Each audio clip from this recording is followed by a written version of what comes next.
السلام علیکم ورحمۃ اللہ وبرکاتہ. اعوذ باللہ من الشیطان الرجیم. بسم اللہ الرحمن الرحیم. درود پاک پڑھیں. اللہم صلی علی سیدنا مولانا محمد وعلی آلہ واصحابہ وبارک وسلم. صلاۃ و سلام علیک سیدی یا رسول اللہ صلی اللہ تعالی علیہ وسلم. پاکی کے مسائل کا بیان. جیسا کہ میں نے اس سے پہلے بیان کیا کہ نماز کی پہلی شرط ہی طہارت ہے، یعنی نمازی کا بدن، اس کے کپڑے، جس جگہ وہ نماز پڑھے گا اس کا پاک ہونا ضروری ہے، نماز کے لیے شرط ہے. اور اسلام میں پاکی اور صفائی کا حکم بھی ہے. آقا کریم صلی اللہ علیہ وسلم کا ارشاد گرامی وقار ہے، تنظفوا فإن الاسلام نظیف. صاف ستھرے رہو کیونکہ اسلام صاف ستھرا مذہب ہے. اور سرکار دو عالم صلی اللہ تعالی وسلم نے ارشاد فرمایا، الطہور شطر الایمان. طہارت، پاکی، صفائی یہ ایمان کا حصہ ہے. آج بڑا ہی پراگندہ ماحول ہے. مسلمانوں کے معاشرے کا حال بہت ہی ابتر ہے کہ جن کو سب سے زیادہ پاکی کا حکم دیا گیا اور حقیقی پاکی دراصل مسلمانوں ہی کے اندر ہے. مشرکین تو نجس ہیں، یعنی باطنی طور سے وہ ناپاک ہیں کہ کفر کی گندگی سے بڑھ کر اور کون سی گندگی ہو سکتی ہے. اللہ تعالیٰ نے قرآن میں ارشاد فرمایا، انما المشرکون نجس فلا يقربوا المسجد الحرام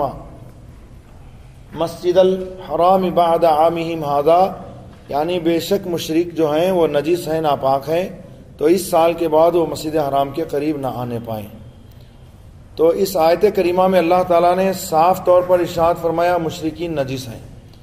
ظاہری طور سے اگرچہ وہ کتنے صاف ستھرے نظر آئیں مگر باطنی گندگی ان کے اندر پائی جاتی ہے. مسلمان باطنی حساب سے پاک ہے. اسلام یہ چاہتا ہے کہ مسلمان ظاہری طور پر بھی صاف ستھرا رہے. اس لیے پنج وقتہ نماز میں وضو کا حکم دیا گیا اور اللہ تعالیٰ نے ارشاد فرمایا، یا ایھا الذین آمنوا اذا قمتم الی الصلاۃ فاغسلوا وجوہکم وایدیکم الی المرافق وامسحوا برؤوسکم وارجلکم الی الکعبین. یعنی اے ایمان والو، جب نماز کا قصد ہو، نماز کا ارادہ ہو تو تم اپنے چہروں کو دھو، ہاتھوں کو دھو کہنیوں سمیت، اور سر کا مسح کرو اور دونوں پاؤں دھو ٹخنوں تک.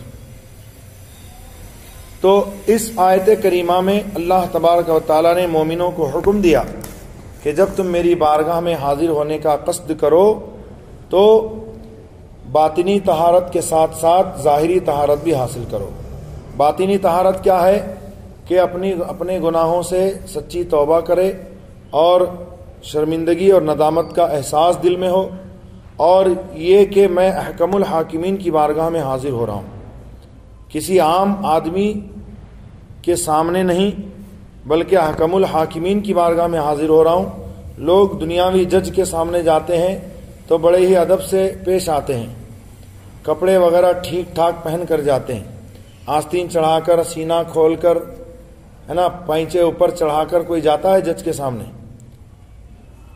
تو جب دنیاوی جج کے سامنے اس طرح کوئی جانے کو پسند نہیں کرتا، اللہ تعالیٰ تو حکم الحاکمین ہے، حاکموں کا حاکم ہے، سب سے بڑا حاکم ہے، تو پھر اس کی بارگاہ میں جب جانا ہے تو ہمیں کس انداز میں حاضر ہونا ہے. مولا کائنات علی کرم اللہ تعالی وجہ الکریم جب وضو فرماتے، آپ کا چہرہ مبارک زرد ہو جاتا، خوف سے پیلا پڑ جاتا. لوگوں نے عرض کیا، حضور کیا معاملہ ہے؟ جب بھی آپ وضو کرتے ہیں ہم دیکھتے ہیں کہ آپ کا چہرہ بالکل زرد ہو جایا کرتا ہے. ارشاد فرمایا، تم جانتے نہیں ہو کہ میں کس کی بارگاہ میں حاضر ہونے جا رہا ہوں؟ اللہ اکبر. یہ تھا خوف و خشیت کا اعلیٰ مقام جس پر مولا کائنات سید الاولیاء، داماد رسول، زوج بطول، شیر خدا فاتح خیبر رضی اللہ تعالیٰ عنہ فائز تھے. یہی وجہ ہے کہ سرکار دو عالم صلی اللہ علیہ وسلم نے ارشاد فرمایا کہ من کنت مولاہ فعلی مولا. میں جس کا مولا ہوں علی بھی اس کے مولا ہیں. انا مدینۃ العلم وعلی بابھا، میں علم کا شہر ہوں، علی اس کا دروازہ ہے.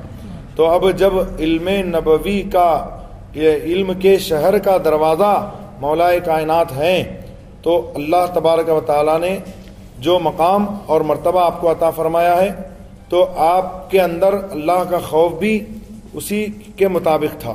اسی لیے جب بھی آپ وضو فرمایا کرتے چہرے مبارکہ کا رنگ زرد پڑ جاتا، کہ فرماتے کہ مجھے حکم الحاکمین کی بارگاہ میں حاضر ہونا ہے. بہرحال نماز کی پہلی شرط ہے طہارت، اور اس میں ہے وضو. آدمی بے غسل ہو جائے تو وضو کرنا کافی نہ ہوگا جب تک کہ وہ غسل نہ کر لے. غسل کر لیا، بے وضو ہو گیا، تو بھی بغیر وضو کے نماز نہیں پڑھ سکتا، بلکہ معاذ اللہ جو از راہ حقارت بغیر وضو کے نماز پڑھے وہ کافر ہے. اور یہ سمجھے کہ نماز کوئی محتم بالشان چیز نہیں ہے کہ اس کے لیے یہ اہتمام کیا جائے، وضو وغیرہ بنایا جائے. تو ایسا آدمی کیا ہے؟ کافر ہے، کیونکہ اس نے نماز جیسی اہم عبادت کو حقیر جانا. تو جتنا اہتمام زیادہ ہوگا اتنا ہی ثواب بھی زیادہ ہوگا، اور اتنی ہی اللہ تعالیٰ کی رحمت بھی اس بندے کی جانب متوجہ ہوگی. اب دیکھیے وضو بہت سارے لوگ کرتے ہیں، بتایا بھی جاتا ہے کہ بھائی وضو اس طرح سے نہیں ہوتا ہے، لیکن کیا کہا جائے لوگوں کو کہ اتنی بے احتیاطی ہے کہ وضو میں اگر دیکھا جائے تو ان کا وضو ہی نہیں ہوتا. کیونکہ وضو کے جو 4 فرائض ہیں ان میں سے 2-3 فرض تو وہ برابر ادا کرتے ہی نہیں. پہلا فرض چہرہ دھونا ہے، تو بال کے پیشانی کے بال اگنے کی جگہ سے ٹھوڑی کے نیچے تک ایک کان کی لو سے، یہ حصہ بھی اس میں شامل ہے، ایک کان کی لو سے دوسرے کان کی لو تک اب دھونا فرض ہے. اب پانی یہاں سے ڈال کے ایسے پوچھ لیتے ہیں تو وضو کہاں سے ہوگا؟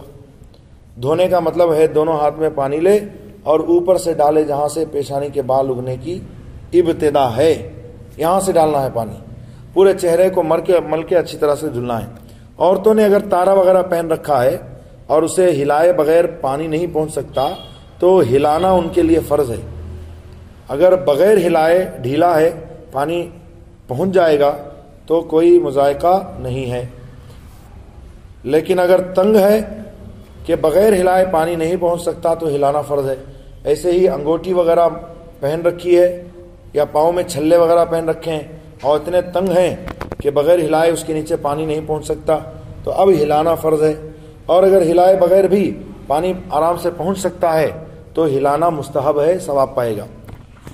بعض لوگ اتنا ٹائٹ تاگا بن لیتے ہیں نا، کسی بیماری کی وجہ سے، شوگر پیشنٹ ہوتے ہیں یا بہت تنگ جو ہے وہ انگوٹھے میں پاؤں کے رنگ وغیرہ ڈال لیتے ہیں وہ علاج کی نیت سے.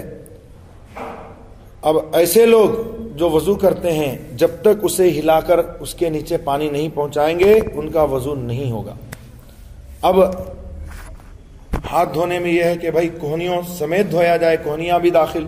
اب یہ کوہنی پوری شامل ہے اس میں.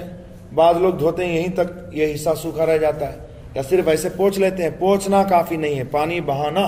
اور ایسے پانی جب ڈالتے ہیں تو انگلیوں کے سرے سے پانی جب چلے تو لگاتار بہتا ہوا ایسے نیچے گرے. ایسا نہیں کہ آپ نے یوں پانی بہایا اور آدھی جو ہے کلائی سے پانی نیچے گر گیا، کوہنیوں تک پہنچا ہی نہیں. تو سب سے پہلے تو آپ اچھی طرح سے ہاتھوں کو، دونوں ہاتھوں کو کوہنیوں سمیت پانی سے بھگا کر تر کر لیں. اس طرح سے پانی کم استعمال ہوگا اور ہر جگہ بآسانی پہنچے گا. تو پانی ڈالنا ہے، دونوں ہاتھ سے آپ لیتے ہیں تو یہاں سے جو پانی بہنا شروع انگلیوں کے سرے سے تو بہتا ہوا آئے کوہنیوں سمیت، کوہنیاں بھی اس میں شامل. ایسے ہی یہ کیا کرتے ہیں، یہ تلووں کی جو کروٹیں ہیں دھلنے سے رہ جاتی ہیں، یا انگلیوں کی جو گھائیاں ہیں کچھ اتنی تنگ ہوتی ہیں کہ جب تک ان کو نہ کھولیے پانی نہیں پہنچتا. تو ان سارے اعضاء کو دھیان سے دھونا ضروری ہے کھول کر. اگر کوئی چیز جم گئی ہے آٹا وغیرہ تو اس کو چھڑا کر پانی پہنچانا ضروری. لیکن اگر کوئی رنگزار ہے کہ اس کا کام ہی ہے رنگنے کا، کلر اور پینٹ کرنے کا، یا گارے کا کام کرنے والا ہے کہ گارے کے کام کرنے کی وجہ سے مٹی گارا وغیرہ کی تہ جو ہے وہ کبھی کبھی جم جاتی ہے، اور جو رنگنے والا ہے اس کا رنگ وغیرہ جو ہے وہ لگا رہتا ہے اور بہت دقت سے چھوٹتا ہے، جلدی نہیں چھوٹتا، تو ایسے لوگوں کے لیے معاف ہے نا. لیکن جو اس طرح کے لوگ نہیں ہیں، مزدور نہیں ہیں، کبھی ایسے لگ گیا، آٹا لگ گیا، سوکھ گیا، سخت ہو گیا، یا کچا ہی آٹا وہیں لگا رہا، یا اور کوئی چیز چپکی رہ گئی اور آپ نے وضو کر لیا، اب بعد میں پتہ چلا کہ یہاں تو یہ چیز لگی رہ گئی، اب دوبارہ آپ کو وضو بنا کر نماز پھیرنا چاہیے، پڑھنا چاہیے، کیونکہ وضو جو ہے وہ شرائط نماز میں سے ہے، طہارت. جب طہارت مکمل نہیں ہوئی تو نماز کیسے ہوگی؟ وضو کرنے والے کو چاہیے کہ اپنے دل میں وضو کا پکا ارادہ کر کے قبلے کی طرف منہ کر کے کسی اونچی جگہ بیٹھے اور بسم اللہ الرحمن الرحیم پڑھ کر پہلے دونوں ہاتھ 3 مرتبہ گٹوں تک دھوئے، پھر مسواک کرے. اور مسواک کرنے کا طریقہ کیا ہے؟ یہ مسواک ہے، اس کو ایسے پکڑیں گے، انگوٹھے کا سرا جو ہے وہ یہاں پر رہے گا مسواک کے سرے کے پاس نیچے، اور یہ چھوٹی انگلی جو ہے اس طرح ہوگی اور یہ 3 انگلیاں اس کے اوپر ہوں گی. مٹھی نہیں باندھنا، ایسے باندھ کر کرنے سے پائلس کی بیماری آنے کا اندیشہ ہے. اس طرح سے پکڑنا ہے مسواک کو. بسم اللہ پڑھ کے پہلے 3 مرتبہ سیدھی طرف دانتوں کے دائیں حصے میں، اوپر والے دائیں حصے میں، پھر اوپر والے بائیں حصے میں 3 مرتبہ، پھر نیچے والے داہنے حصے میں 3 مرتبہ، پھر بائیں والے حصے میں 3 مرتبہ، اور ہر مرتبہ مسواک کو دھو لے. اور جب مسواک کر لے تو مسواک کو ادھر ادھر گرا پڑا نہ رہنے دے، بلکہ کسی محفوظ مقام پر رکھ دے، اور اس طرح رکھے کہ اس کے ریشے جو ہیں وہ اوپر کی طرف، جس سے آپ مسواک کرتے ہیں اس کے ریشے اوپر کی طرف، ایسے آڑا سلا کر نہ رکھیں بلکہ کھڑا رکھیں. اور جب مسواک استعمال کے لائق نہ ہو تو اس کو آپ کہیں پر احتیاط سے دفن کر دیں، کیونکہ یہ آلائے ادائے سنت ہے، حضور کی سنت ادا کرنے کا آلہ ہے، لہٰذا اس کی بھی توقیر اور تعظیم چاہیے. سرکار دو عالم صلی اللہ علیہ وسلم فرماتے ہیں من احب سنتی فکانما احبنی ومن احبنی کان معی فی الجنہ. جس نے مجھ سے میری سنت سے محبت کیا اور حضور کی سنت سمجھ کر مسواک کیا، حضور کی سنت سمجھ کر ٹوپی پہنا، امامہ باندھا، اسلامی لباس زیب تن کیا، حضور کی سنت سمجھ کر سرما لگایا، خوشبو لگایا، حضور کی سنت سمجھ کر سیدھے ہاتھ سے دیا، سیدھے ہاتھ سے لیا، باہر نکلتے وقت بسم اللہ پڑھا، سیدھا قدم باہر نکالا. بہت ساری چیزیں ہیں کہ بسم اللہ پڑھ کر ہی شروع کرنا چاہیے ہر جائز کام کو. سنت کی نیت سے کرے گا تو اگرچہ وہ اپنی ضرورت کے لیے کر رہا ہے لیکن اللہ تعالیٰ اس میں بھی اس کو ثواب عطا فرمائے گا. تو اگر مسواک نہ ہو تو اپنے دانتوں اور مسوڑوں کو مل کر صاف کرے، انگلی سے مل لے تو انگلی مسواک کی جگہ میں ہے. اور اگر دانتوں یا تالو میں کوئی چیز اٹکی یا چپکی ہو تو اس کو انگلی یا مسواک یا خلال سے نکالے اور چھڑائے، پھر 3 مرتبہ کلی کرے. اور اگر روزہ دار نہ ہو تو غرغرہ بھی کرے، پانی لے کر حلق کی جڑ تک پہنچائے. لیکن اگر روزہ دار ہو تو غرغرہ نہ کرے کہ حلق کے اندر پانی چلے جانے کا خطرہ ہے، اور اس صورت میں یعنی حلق کے اندر یہ قطرہ بھی اگر چلا گیا وضو کرتے وقت، غرغرہ کرتے وقت، تو وضو ٹوٹ جائے گا، روزہ ٹوٹ جائے گا. پھر داہنے ہاتھ سے 3 دفعہ ناک میں پانی چڑھائے. اور ناک میں پانی چڑھانے کا مطلب لوگ سمجھتے ہیں پانی چلو میں لے کر خالی ناک کو ایسے لگا دے، ناک کی نوک کو ایسے لگا دیتے ہیں، سمجھتے ہیں کہ ناک میں پانی چڑھانا یہی ہے، جبکہ غلط ہے. ناک میں پانی چڑھانے کا مطلب ہے کہ چلو میں پانی لے، سیدھے چلو میں، اور ناک کے قریب لے جا کر آہستہ سے سونگھے کہ ناک کی نرم ہڈی تک پہنچ جائے. پھر یہ چھوٹی انگلی جو ہے دونوں ناک کے نتھنوں میں ڈال کر صاف کرے, پھر ناک صاف کر کے ہاتھ دھو لے, پھر دوسری مرتبہ پانی چڑھائے. تو جتنا درکار ہو اتنا ہی پانی لے.